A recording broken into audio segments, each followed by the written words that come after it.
একদিন রাসূলুল্লাহ সাল্লাল্লাহু আলাইহি ওয়াসাল্লাম মসজিদের পাশ দিয়ে হেঁটে যাচ্ছেন, মসজিদে নববীর পাশ দিয়ে। তখন সাহাবায়ে কেরাম রাদিয়াল্লাহু আনহুম আজমাইন তারা মসজিদের মধ্যে বসে একটা বিষয় নিয়ে কথোপকথন করছিলেন।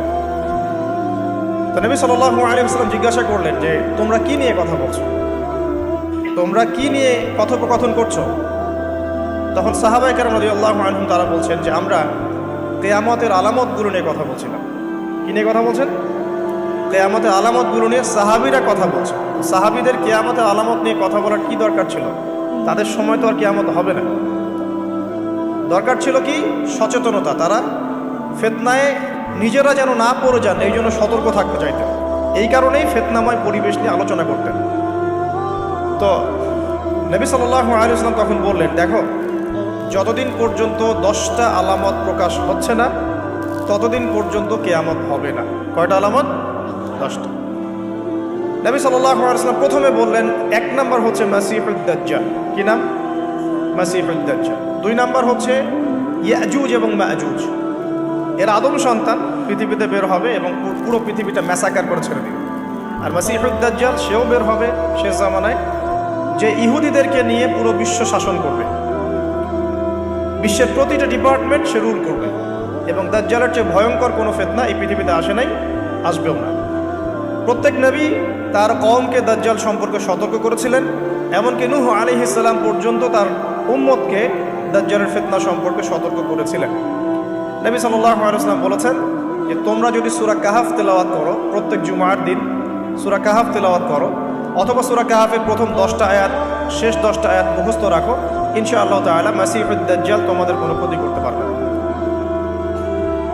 1 মাসিহুদ দাজ্জাল, 2 ইয়াজুজ আর মাজুজ, 3 হচ্ছে ঈসা ইবনে মারইয়াম। ঈসা ইবনে মারইয়াম যতক্ষণ পর্যন্ত না আসছেন, পৃথিবীতে আবার ইউটার্ন না করছেন এবং তার হাতে মাসিহুদ দাজ্জাল নিহত না হচ্ছে, কিয়ামত হবে না।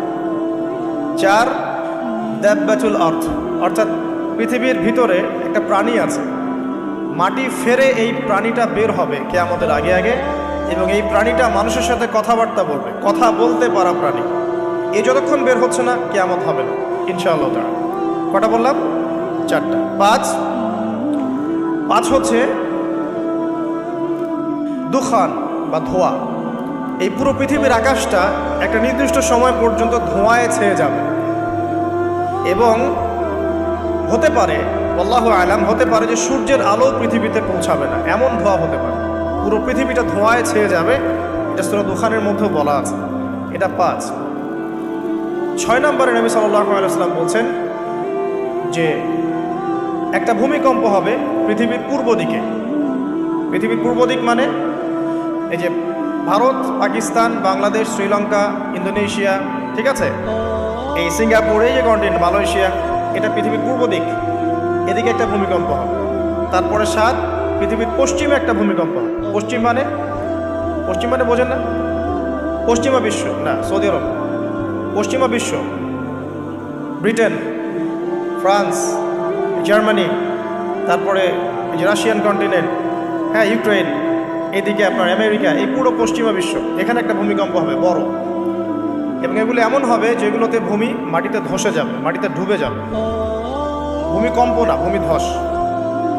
8 পৃথিবীর মাঝখানে মধ্যপ্রাচ্যে একটা ভূমিকম্প হবে, যেখানে আমাদের সো-কল্ড আমিরুল মুমিনিনরা থাকে, যারা আমেরিকা এবং ইসরায়েলের বন্ধু, এদের এখানে একটা ভূমিকম্প হবে ইনশাআল্লাহ। আর 9 ইয়েমেন থেকে একটা আগুন বের হবে। ইয়েমেন থেকে একটা আগুন বের হবে, যে আগুন মানুষকে হাসরের মাঠের দিকে তাড়িয়ে নিয়ে আসবে। আরেকটা বলেছেন 10 নম্বর, যেটা এই মুহূর্তে আমি ঠিক মনে করতে পারছি না। তো এই 10টা আলামতের কথা নবী সাল্লাল্লাহু আলাইহি ওয়াসাল্লাম বলেছেন, না হওয়া পর্যন্ত, এই 10টা আলামত না আসা পর্যন্ত কিয়ামত হবে না। ঠিক আছে? আচ্ছা, এখন এই 10টার মধ্যে সবচেয়ে বড়টা কি? সবচেয়ে বড়টা হচ্ছে মাসিহুদ দাজ্জাল। সবচেয়ে বড়টা কি? ও 10 নম্বরটা মনে পড়েছে, আলহামদুলিল্লাহ। সূর্য উঠবে পশ্চিম দিক থেকে। সূর্য উঠবে পশ্চিম দিক থেকে, তাহলে আর সময় নাই, পৃথিবীর সময় শেষ। এই 10টা মনে থাকবে? আসেন বলি। প্রথমে কি? দাজ্জাল, তারপরে ইয়াজুজ আর মাজুজ, 3 নম্বর ঈসা ইবনে মারইয়ামের প্রত্যাবর্তন, 4 নম্বর দাব্বাতুল আরদ, জমিন থেকে প্রাণী বের হয়ে কথা বলবে মানুষের সাথে। ঠিক আছে, 5 নাম্বার কি বললাম? ধোঁয়া, দুখান। ঠিক আছে, 6, 7, 8 তিনটা ভূমিকম্প, পূর্ব দিকে একটা, পশ্চিমে একটা, পৃথিবীর মাঝখানে একটা। 9 নাম্বার ইয়েমেনের নাম শুনেছেন? ওই যে যেখানে সৌদিরা বোম মারছে আর কি, ইয়েমেনের বাচ্চাদেরকে বোম মেরে হত্যা করছে না, জানেন না খবর?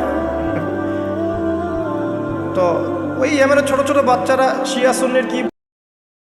আসসালামু আলাইকুম। ভিডিওটি ভালো লাগলে একটি লাইক দিবেন এবং চ্যানেলে নতুন হলে চ্যানেলটি সাবস্ক্রাইব করে দিবেন এবং পাশে থাকা বেল আইকনটি প্রেস করে দিবেন।